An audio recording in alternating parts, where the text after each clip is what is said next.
দ্রুত গর্ভধারণের জন্য কয়েকটি গুরুত্বপূর্ণ বিষয় আলোচনা করব। যারা কমেন্টে ইনবক্স করেন ভিডিওটি তাদের জন্য, যারা দ্রুত গর্ভধারণ করতে ইচ্ছুক এবং কি কোনো ধরনের ট্রিক্স ফলো করেও গর্ভধারণ হচ্ছে না, তাদের জন্য আজকে গোপন কয়েকটি টিপস রয়েছে। আশা করছি ভিডিওটি মনোযোগ সহকারে দেখবেন। প্রথমতই ডিম্বস্ফোটন। আসলে ডিম্বস্ফোটনটি হচ্ছে গর্ভধারণের প্রথম পদক্ষেপ। যদি একজন নারীর ডিম্বস্ফোটন না হয় তাহলে কিন্তু গর্ভধারণ হবে না। সেই ক্ষেত্রে ডিম্বস্ফোটন হয়েছে কিনা কীভাবে বুঝবেন, বা মাসিকের দিন পর্যন্ত ডিম্বস্ফোটন হয় সেই বিষয়টা আজ খোলামেলা আলোচনা হবে। মনে রাখতে হবে, মাসিকের 5 দিন পর থেকেই একদিন পর পর সহবাস করার চেষ্টা করুন। মাসিকের 3 দিন বা 4 দিন অনেকেই সহবাস করেন না, নিয়ম রয়েছে। তাই যখন আপনার 4 দিন বা 5 দিন শেষ হয়ে যাবে তারপর থেকে একদিন পর পর সহবাস করার চেষ্টা করুন। তাতে করে শুক্রাণুর গতিশীলতা বেশি থাকবে, শুক্রাণু শক্তিশালী ও দ্রুত গর্ভধারণের জন্য প্রস্তুত থাকবে।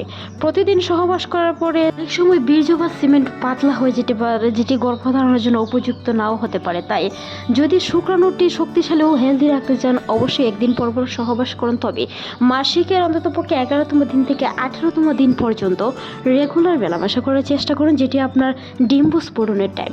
মনে রাখবেন, ডিম্বস্ফোটন বা ওভুলেশন টাইমটি আপনার খুবই গুরুত্বপূর্ণ, সেটি মেয়েদের ক্ষেত্রে। আর ছেলেদের ক্ষেত্রে যদি আপনি শুক্রাণুকে শক্তিশালী ও হেলদি রাখতে চান সেই ক্ষেত্রে অবশ্যই সহবাসের আগে পুষ্টি সমৃদ্ধ খাবার প্রতিদিন অন্ততপক্ষে 5 থেকে 4 লিটার পানি গ্রহণ করতে হবে। মনে রাখবেন, পুষ্টি সমৃদ্ধ খাবার আপনার শুক্রাণুকে যেমন হেলদি করতে সহায়তা করে, সেই সাথে দ্রুত গর্ভধারণের কিন্তু অনেক গুরুত্বপূর্ণ দিক রয়েছে। সহবাসের পরে অনেকে বিভিন্ন ধরনের নিয়ম আছে, সেইগুলো লঙ্ঘন করার কারণে বীর্য বা সিমেন্ট বেরিয়ে যায়, যার কারণে দ্রুত গর্ভধারণ হয় না। অনেকে বিভিন্ন ধরনের ট্রিক্স ফলো করার পরও সহবাস করার পরপরই ফ্রেশ হতে চলে যান। সেটি হচ্ছে সবচেয়ে বড় ভুল। ফ্রেশ হতে চলে যেতে গেলেই কিন্তু আপনার বীর্যটি বেরিয়ে যাবে, যেটি আপনার গর্ভধারণ হবে না। সহবাসের পরে অন্ততপক্ষে 20 মিনিট পর্যন্ত অপেক্ষা করতে হবে যেন বীর্যটি সহজে জরায়ুতে প্রবেশ করতে পারে, তারপর ফ্রেশ হতে চলে যান। সহবাসের পরে অনেকেই আছে নর্মালভাবে শুয়ে থাকেন, কাত হয়ে শুয়ে থাকেন বা উঠে দাঁড়িয়ে যান, সেই ক্ষেত্রেও কিন্তু বীর্যটি সহজে জরায়ুতে প্রবেশ করতে পারে না। তাই যখন আপনি সহবাস করবেন সাথে সাথে কোমরের নিচে একটি বালিশ দিয়ে হালকাভাবে শুয়ে থাকার চেষ্টা করুন, নড়াচড়া না করে, যেন শুক্রাণুটি ডিম্বাণুকে নিষিদ্ধ করতে পারে খুবই সহজে। সহবাসের পরপর ফ্রেশ হতে চলে গেলে অনেকেই সেটি সমস্যা হতে পারে বা অনেক রকমের বিভিন্ন ধরনের সূচিবায়ুর সমস্যা থাকতে পারে। তবে মনে রাখবেন, সেই গর্ভধারণ করার জন্য কিন্তু কিছু ধরনের স্যাক্রিফাইস করতে হবে। তাই দ্রুত গর্ভধারণের জন্য সেই বিষয়গুলো অবশ্যই মাথায় রাখতে হবে। মনে রাখবেন, একদিন পর পর সহবাস করার চেষ্টা করুন মাসিকের 5তম দিন থেকে 20তম দিন পর্যন্ত।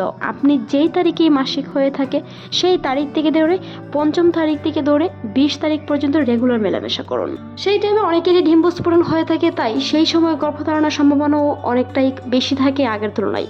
ভালো থাকুন, সুস্থ থাকুন, রাধিকা টিপসের সাথে থাকুন। এতক্ষণ ভিডিওটি দেখার জন্য অসংখ্য ধন্যবাদ। সেই সাথে ভিডিওটি ভালো লাগলে অবশ্যই সাবস্ক্রাইব করবেন। এরকম অসংখ্য ভিডিও পেতে আমাদের চ্যানেল অবশ্যই ভিজিট করবেন। ধন্যবাদ।